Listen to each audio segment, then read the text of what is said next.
We get together with Ed Foxall, News Talk 1070, in the midst of holiday bids for bargains. Ed, with probably more knowledge of bids for bargains from the very beginning than anyone, Ed, with us. And talk about the beginnings of bids for bargains. How did this all start?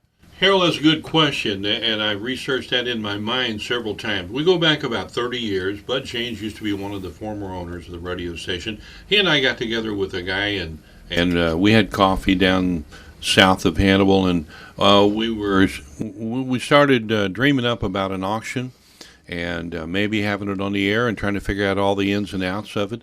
And we came up with a radio auction. We called it Bids for Bargains. Many stations are doing it throughout the country now, and they call it something else. But we call ours Bids for Bargains, and we've been done probably close to 30 years now. And it's fun, it's exciting, it's a win-win-win for everyone. And when I say win-win-win for everyone, I mean it's a good promotion for our radio station.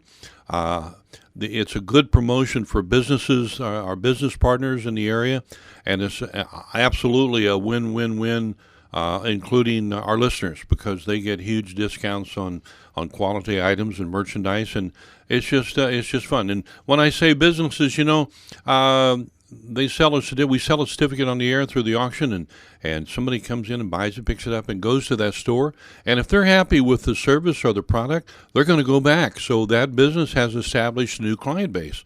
So that works well for them as well. And of course, I'm a consumer like everyone else. I bought certificates through the years, and all I save is money. So it's a good deal all the way around.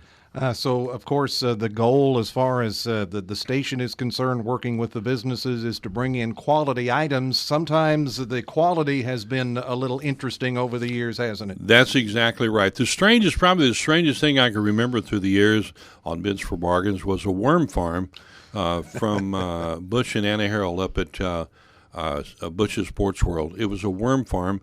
I'd go on the air and I couldn't quit laughing. I'd start laughing. I'd start talking about it. I think I'm going to be real serious now, and I couldn't help myself. And we just had a heck of a time selling those worm farms, and they were worm farms. But that was a strange one. We've sold animals on our Bids for Bargains radio auction through the years. Over the last several years, we've had lottery tickets from a business. They sold lottery tickets, and they're not in the lottery business. They're in the used appliance business, but it's very, very unique, very different, and it's just a lot of fun to bid on those lottery tickets. So. Bids for Bargains underway on News Talk 1070 KHMO and KHMOradio.com and the Radio Pup app on your smartphone if you'd like to go that route. Ed Foxall, one of the hosts of Bids for Bargains, visiting with us.